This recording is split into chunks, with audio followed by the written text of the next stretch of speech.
യേശുവേ നന്ദി, യേശുവേ സ്തോത്രം. കർത്താവായ യേശുവിൻ്റെ പരിശുദ്ധ നാമത്തിൽ എല്ലാവരും ഒത്തിരിയേറെ സ്നേഹത്തോടെ ഇന്നത്തെ വചന ശുശ്രൂഷയിലേക്കും സൗഖ്യപ്രാർത്ഥനയിലേക്കും സ്വാഗതം ചെയ്യുന്നു. നമ്മുടെ സർവശക്തനായ ദൈവം നമുക്ക് വേണ്ടി വലിയ കാര്യങ്ങൾ ചെയ്യാനായിട്ട് പോവുകയാണ്. നമ്മുടെ ജീവിതത്തിൽ ഉടനീളം കർത്താവ് നമ്മളെ അനുഗ്രഹിച്ച് സഹായിക്കും. നമുക്ക് വേണ്ടി അത്ഭുതങ്ങൾ ചെയ്യാനായിട്ട് കർത്താവ് ഒരുങ്ങിയിരിക്കുക.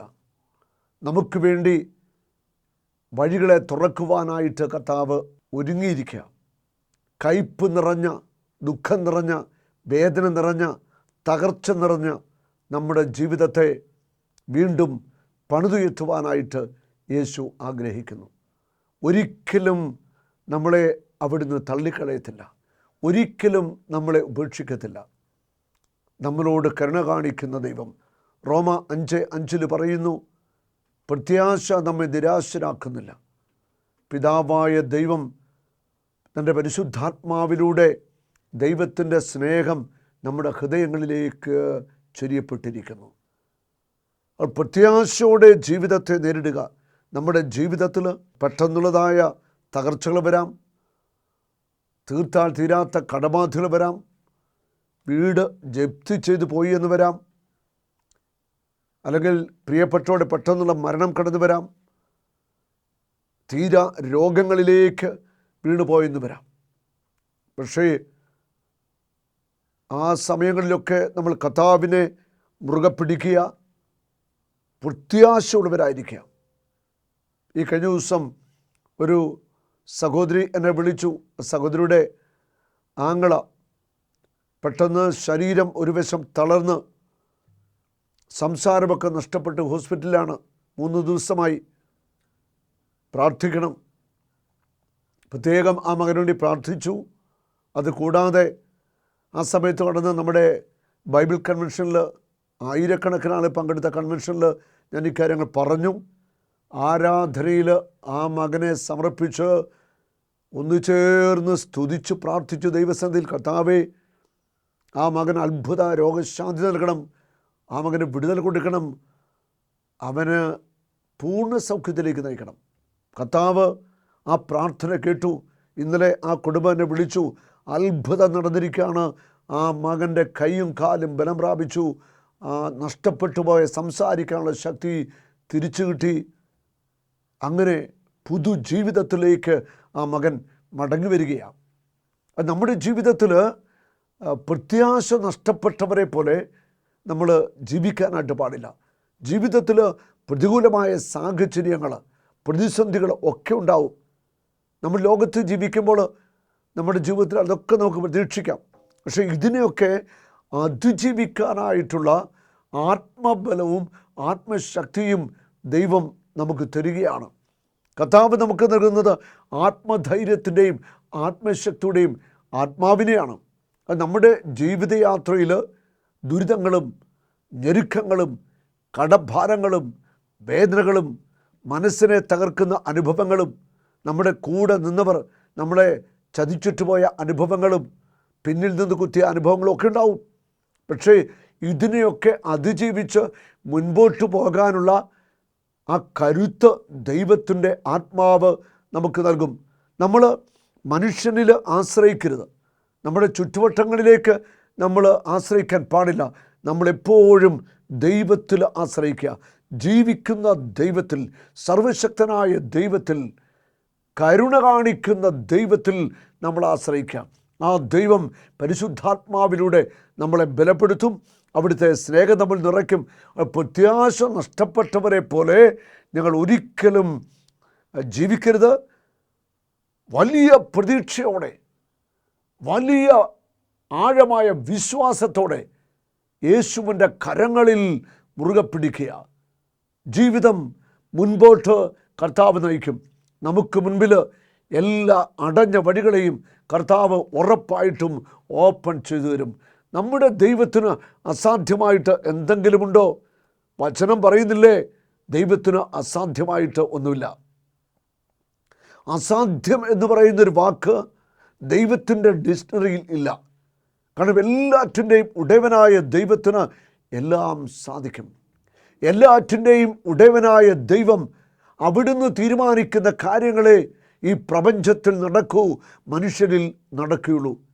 മനുഷ്യൻ്റെ കാലടികളെ നിയന്ത്രിക്കുന്ന ദൈവമാണ്, മനുഷ്യനെ നിയന്ത്രിക്കുന്ന ദൈവമാണ്. നമ്മൾ മനസ്സിലാക്കണം, നമ്മുടെ ജീവൻ്റെ ഉടയവനായ ദൈവം നമ്മളെ സ്നേഹിക്കുന്നു, ഒരിക്കലും നമ്മളെ ഉപേക്ഷിക്കത്തില്ല. നമ്മുടെ കൂടെ അവിടുന്ന് എപ്പോഴുമുണ്ട്. പുറപ്പാടിൻ്റെ പുസ്തകത്തിൽ 15-ാം അധ്യായത്തിൽ നമ്മൾ വായിക്കുന്നു 22 തിരുവചനങ്ങൾ. ദൈവത്തിൻ്റെ ജനം മോശയുടെ നേതൃത്വത്തിൽ ചെങ്കടലിന് മുൻപിൽ എത്തപ്പെട്ടു. മോശ കരങ്ങളുയർത്തിപ്പിടിച്ച് പ്രാർത്ഥിച്ചു. ജനത്തിൻ്റെ നിലവിളി കേട്ട് ദൈവം ചെങ്കടലിനെ പിളർന്നു. അവർ ചെങ്കടലിൻ്റെ അക്കരെ കടന്നു. ആ ഒരു പ്രതിസന്ധിയെ അവർ അതിജീവിച്ചു. ദൈവം ചെങ്കടൽ മധ്യത്തിൽ വഴി തുറന്നുകൊണ്ട് അവരെ അക്കരെ കടത്തി. പിന്നീട് അവർ മുൻപോട്ടുള്ള യാത്രയിൽ എത്തിച്ചേരുന്നത് ഷൂർ മരുഭൂമിയാണ്. കടുത്ത വേനൽ ചൂട്, താങ്ങാനാവാത്ത ചൂട്, വെള്ളം കിട്ടാനില്ല, ദാഹിച്ചു വരണ്ടു, വയറ് വിശക്കുന്നു, കൊച്ചു കുട്ടികൾ, വലിയ ഒരു ജനസമൂഹമുണ്ടത്. ഏകദേശം 35 ലക്ഷത്തോളം പേരുണ്ടെന്നാണ് പറയുന്നത്. 6 ലക്ഷം പടയാളികളും. അങ്ങനെ വലിയ ഒരു സമൂഹമാണ് കാനാൻ ദേശത്തേക്ക് പോയിക്കൊണ്ടിരിക്കുന്നത്. ആ മരുഭൂമിയിലൂടെ 40 വർഷക്കാലം ആ ജനത്തിന് പോകേണ്ടി വന്നു. വലിയ കഷ്ടതയിലൂടെ, സഹനത്തിലൂടെ, കടുത്ത വേനൽച്ചൂട് അനുഭവിച്ചുകൊണ്ട്, വിശന്ന് ദാഹിച്ച് കഷ്ടതയിലൊക്കെയാണ് ആ ജനം കടന്നുപോയത്. ഇത് ഓരോ മനുഷ്യ വ്യക്തിയുടെയും ജീവിത അനുഭവത്തിൻ്റെ ഒരു നേർചിത്രമാണ് നമ്മൾ കാണുന്നത്. മരുഭൂമിയിലൂടെ അവർ യാത്രയെ ആരംഭിച്ചു. കഠിനമായ യാത്ര, കാലുകൾ ചുട്ടുപൊള്ളുന്നുണ്ട്, ശിരസിന് മീതെ പൊള്ളുന്ന ചൂട്, വേനൽ ചൂട്. അതിലൂടെ ദാഹിച്ചു വരണ്ടു, വെള്ളം കിട്ടുവാനില്ല. 3 ദിവസമായിട്ട് അവർ യാത്ര ചെയ്തിട്ടും വെള്ളം കണ്ടെത്തിയില്ല. അപ്പോൾ ഈ 3 ദിവസത്തെ യാത്രയിൽ വെള്ളം കുടിക്കാത്ത അവസ്ഥ ഒന്ന് ചിന്തിച്ചു നോക്കിയേ. നമ്മൾ വായിക്കുന്നുണ്ട്, യേശു ക്രൂശിൽ കിടന്നുകൊണ്ട് നിലവിളിക്കുന്നുണ്ട്, എനിക്ക് ദാഹിക്കുന്നു. തൻ്റെ പീഡാനുഭവത്തിൻ്റെ യാത്രയിൽ ഉടനീളം യേശുവിന് ദാഹിച്ചിട്ടുണ്ട്, വിശന്നിട്ടുണ്ട്, ശരീരം മുഴുവൻ കീറിമുറിഞ്ഞ് രക്തമൊഴുകുന്നുണ്ട്. യേശു കുരിശിൽ നിലവിളിക്കുക, എനിക്ക് ദാഹിക്കുന്നു. ആ ദാഹം നമുക്കറിയാം, ഓരോ മനുഷ്യ വ്യക്തിയുടെയും ആത്മാക്കൾക്ക് വേണ്ടി അവരെ മടങ്ങി വരുന്നതിൻ്റെ ഒരു ദാഹമാണ്. ആ വലിയ ദാഹത്തെ നമ്മൾ ക്രൂശിൽ കാണുകയാണ്. മരുഭൂമിയിലൂടെ കടന്നു പോകുന്ന ജനം ഒരിറ്റു ദാഹജലത്തിനു വേണ്ടിയാണ് പ്രയാസപ്പെടുന്നത്. നമ്മളൊന്ന് ചിന്തിച്ചു നോക്കുക. കൊച്ചു കുഞ്ഞുങ്ങളുണ്ട്, വൃദ്ധരായിട്ടുള്ളവരുണ്ട്, കിടപ്പ് രോഗികളുണ്ട്. ആ മരുഭൂമിയിലൂടെയുള്ള യാത്രയിൽ ദൈവത്തിൻ്റെ ജനം കഠിനമായ യാത്രയിലൂടെ കടന്നു പോകുന്നു. വിശപ്പുണ്ട്, ദാഹമുണ്ട്, കടുത്ത ഉഷ്ണ ചൂടിൽ ആ ജനം മരുഭൂമിയിൽ വിഷമിക്കുക. ദാഹജലം കിട്ടാതെ പ്രയാസപ്പെടുന്നൊരു ജനം. നമുക്കറിയാം, അവർ മാറ എന്ന സ്ഥലത്ത് എത്തിച്ചേരുകയാണ്. മാറ എന്ന വാക്കിൻ്റെ അർത്ഥം കയ്പുള്ള എന്നാണ്. അവർ അവിടെ വെള്ളം കണ്ടെത്തുന്നുണ്ട്. അവർ മോശക്കെതിരെ പിറുപിറുക്കുന്നുണ്ട്, ദൈവത്തിനെതിരെ അവർ പിറുപിറുക്കുന്നുണ്ട്. നമ്മുടെയൊക്കെ ജീവിതത്തിൽ കയ്പുള്ള ജീവിതാനുഭവങ്ങൾ, നൊമ്പരപ്പെടുത്തുന്ന അനുഭവങ്ങൾ കടന്നു വരും. ഞാൻ ഓർക്കുന്നു, നമ്മുടെ ഏകദിന കൺവെൻഷന് സ്ഥിരമായിട്ട് വന്നുകൊണ്ടിരുന്ന ഒരു സഹോദരി, ഭർത്താവ് ആത്മഹത്യയിൽ ജീവിതം അവസാനിപ്പിച്ചു. മദ്യപാനിയായിരുന്നു, 3 മക്കള്, ജീവിതത്തിൻ്റെ കഷ്ടപ്പാടുകൾ, കൂലിപ്പണി ചെയ്ത് ഒത്തിരി കഷ്ടത്തിലൂടെ കടന്നുപോയ ആ അമ്മ ഈ കുഞ്ഞുങ്ങളെയൊക്കെ പഠിപ്പിച്ചു. മൂത്ത കുട്ടി പഠിച്ച് നേഴ്സായി. അവളിലൂടെ ആ കുടുംബം സാവധാനം പുരോഗതിയിലേക്ക് വന്നു. മറ്റു കുട്ടികളും പഠിച്ചു. ആ കുടുംബത്തെ ദൈവം അനുഗ്രഹിച്ചുയർത്തി. ഇന്ന് ആ 3 മക്കളും വിദേശത്താണ്. നാട്ടിൽ നല്ല വീടൊക്കെ പണിതു. ആ അമ്മ ഇന്ന് സന്തോഷവതിയാണ്. ഭർത്താവിൻ്റെ വേർപാടിന് ദുഃഖമുണ്ട്. ആ 3 മക്കളും വിവാഹം കഴിച്ചു.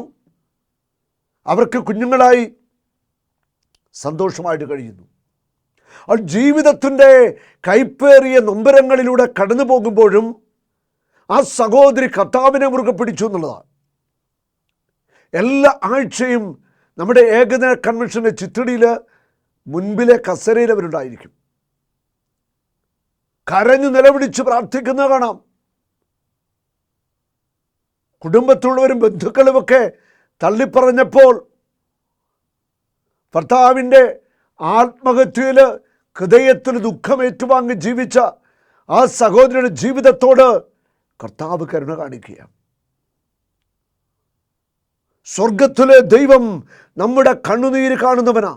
നിന്റെ അലച്ചിലുകൾ ഞാൻ എണ്ണിയിട്ടുണ്ട്, നിന്റെ കണ്ണുനീർ കണങ്ങൾ ഞാൻ കുപ്പിയിൽ ശേഖരിച്ചിട്ടുണ്ട്. ഒരു നാളും നീ അനാഥനല്ല, ഒരു നാളും നീ അന്യനല്ല, ഒരു നാളും നീ അനാഥനല്ല.